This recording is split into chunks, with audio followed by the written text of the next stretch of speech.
Hello everyone and welcome to the channel. I'm Emmanuel, I'm a former Boeing 737 pilot and a member of the PMDG 737 tech team. Welcome to our little demonstration on what the new navigation system included with the next 737 update is going to be capable of. On a small note over here, do note that I am recording this one using a beta version of the PMDG Boeing 737. Alright, so we are currently inbound to Heraklion and we are following the Navos 1 Bravo arrival, which out of Navos is on the radial 009 inbound till 21 DME from Heraklion VOR, and then we're gonna make a left-hand turn to join the 19 DME arc. Now, if we have a look at what that looks like in the FMS now, we can see first of all Navos 1 Bravo for the VOR approach runway 27 is loaded. And now we're going from Navos onto the 21 DME point, and then we are joining the 19 DME arc, as you can see denoted on the legs page over here. And it is a right-hand arc, which is denoted by the letter R. Now this is exactly what we have over here. Now you can see that once we are exiting that arc, when passing radial 047 from Heraklion VOR, we're going to make a right-hand turn onto the 233 inbound towards Gonzo. And looking down at the nav display as well as looking at the FMS down here, we can see that when passing the radial 047, as denoted by the 047 Sierra point here, make a right-hand turn inbound to Gonzo, and that's course 233 inbound to Gonzo. So that leg over here is perfectly defined. From that, out of Gonzo, we're gonna start the VOR approach to runway 27, which once again is based on a DME arc, namely the 12 DME arc until radial 080, and then we turn onto the final approach. So looking into what the FMS has calculated here, after Gonzo we go onto the 12 DME arc. And looking at the nav display, you can see how the aircraft simply draws that turn perfectly over here. Starting the turn exactly 2 miles inbound, as is shown on the chart here. Starting the turn at 14 DME, and then it goes perfectly onto that arc. And from the arc all the way to the final approach. Now the final approach itself is defined as starting in 7 DME, Fox Delta 27, with a 3.32 degree glide slope. And if we look at the FMS and what it's drawing down here, you can see we've got the Fox Delta 27 in 2,500, and then we have the 3.32 degree glide slope. This one leads us down to a missed approach point, which we can see defined down here at 1.5 DME inbound. And thereafter we've got the missed approach, which is a climbing right hand onto 061 degrees, to intercept and follow radial 016 until 17 DME and then join the 19 DME arc that we can already see over here, and which is also part of the star. So overall, that is what our flight plan looks like. Now let's go ahead and have a look at how the aircraft is going to fly this approach. First things first, let's change to QNH over here, which today happens to be 1027, so a rather high QNH, and that is now set. Now, if you're wondering why you see both the magenta and the blue line, that is because the blue line is the missed approach, which happens to be exactly on the arc as well. Now, as you can see, the aircraft flies a perfect constant bank angle on that arc, and only once we actually pass the radial 047, as we can see on our conventional backup over here as well, we are now turning on to the next leg. Now something that you might just have seen over here is the bank angle that the plane actually uses. You can see it goes up to 32 degrees bank, and that is exactly what the real one does if it has problems following a turn, as we can see happen slightly over here. So that's not a bug, that's actually a feature, going to that exact angle that the real airplane would go to as well.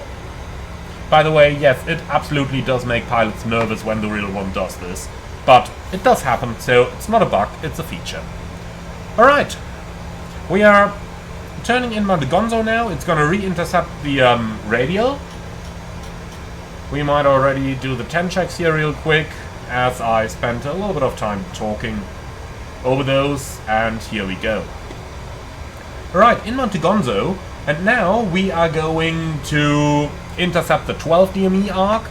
And I suppose we're just gonna sit here for a moment and have a look at how the aircraft is actually gonna fly that intercept. In the meantime, speed brake is going back in. And now, let's see, it should start the inbound turn at roughly 14 DME. And indeed, that's pretty much exactly where it starts to turn. Now it starts to slow down, and a specialty of the 737 over here is that the target speed indicator counts down, let's call it live, telling you exactly whether you are high or low on energy while the aircraft is decelerating. So it's very easy always just to look at the vertical path, but the 737 also counts down live on the speed, telling you exactly where you should be, so that it's easier for you as the pilot to know whether you are on profile or not. Alright, rolling out of the turn and onto the 12 DME arc, and we are most likely going to get a stable bank angle somewhere in the region about 5 degrees or so in order to maintain the arc, and indeed roughly 5 degrees is what we've gotten down here. Okay, another new feature is visible on the primary flight display right now, and that is the automatic LNAV on go-around feature. And this one can look a little bit strange at times, because you can see LNAV is engaged and LNAV is armed at the same time. But that is not a bug, that's a feature, that's what it looks like on the real 737. And that is one of those things that really fascinated me on the aircraft when I got to fly it for the first time. Alright, so +5, let's set the altitude down towards 2500, which is where we are going to intercept our final approach course. Now let's go ahead and fly that VOR approach and see what things are gonna look like. We're turning inbound now. Let's make it +5, so that we can help the airplane slowing down a little bit more. You can see once the flaps are in the game, the speed target simply starts jumping based on the flap positions and no longer goes down gradually. That as well is a feature of the aircraft over here. So we've got the Fox Delta over there, which is 7 nautical miles out, and that's supposed to be at 2,500 feet. So let's see how the aircraft is going to manage this. VNAV itself is in approach logic already. There is nothing to indicate this for you, as per the real aircraft. But indeed, you know that when your flaps are extended, it always goes to approach logic, which basically means it is gonna favor that vertical path over here over the airspeed. Remember, normally you would have a speed reversion going on, VNAV path changing to VNAV speed, and you can achieve the same by now opening the speed window manually here, and you can see it stays in VNAV path.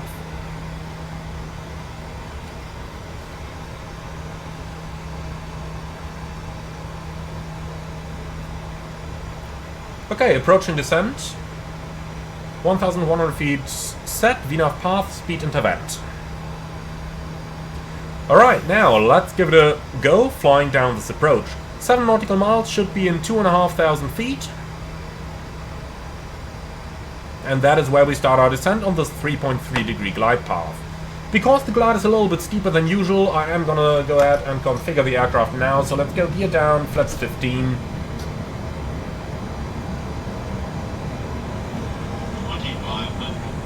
Terrain noted. Okay, so passing the Fox Delta, 7 DME, exactly on path.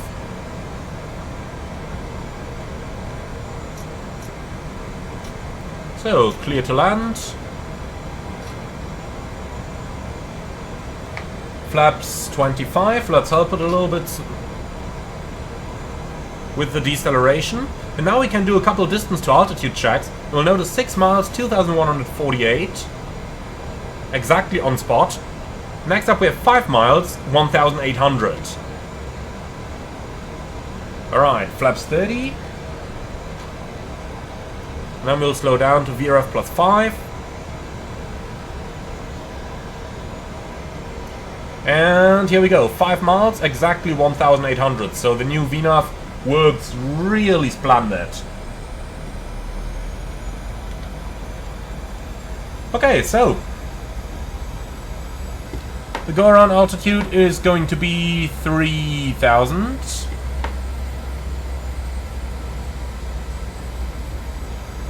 So that's 3,000 feet set. And then we are now nicely established on the final. Let's go ahead and disconnect the automatics. Recycle the flight directors for that manual landing. Plus 100. Checked.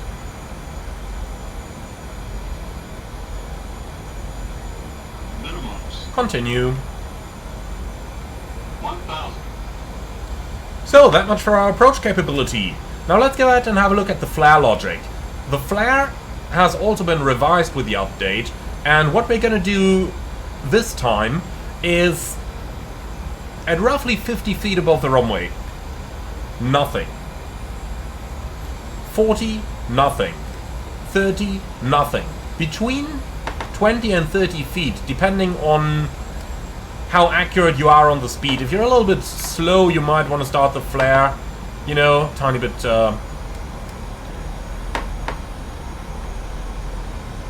Alright, so... 500.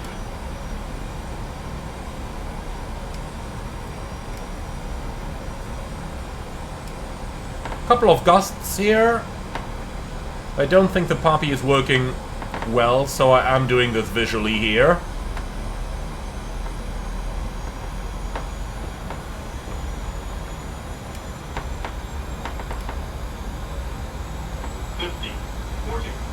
Okay, let's flare, decrab, bit of right aileron to keep it wings level, and here we are.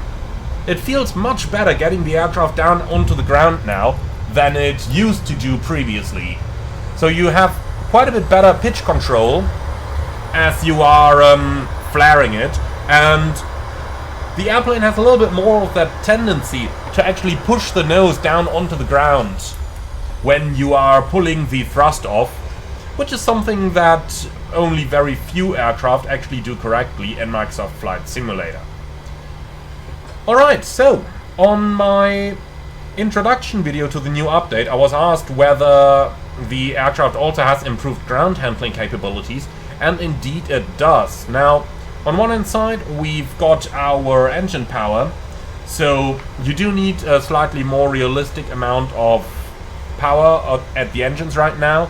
They are reacting in a more realistic fashion at the lower thrust settings, and most importantly, the aircraft now turns also quite a bit nicer.